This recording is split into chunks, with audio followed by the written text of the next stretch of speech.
안녕하세요. 이번 표현은 몇 시에 시간을 맞출까? 내일 몇 시로 시간을 맞출까? 라는 표현 알아보시겠습니다. set 이라는 단어 쓰시면 되고요. What time should I 해야 할까? 할까? 라는 뜻이고요. What time should I set? What time should I set the alarm? What time should I set the alarm? Set the alarm. Alarm. What time should I set the alarm for tomorrow? For tomorrow. 내일 몇 시로 시간을 맞추면 될까? 라는 뜻이 되겠습니다.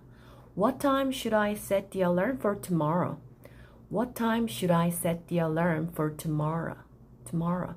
What time should I set the alarm for tomorrow? 라고 하시면 되겠습니다. 연습 여러 번 해보세요.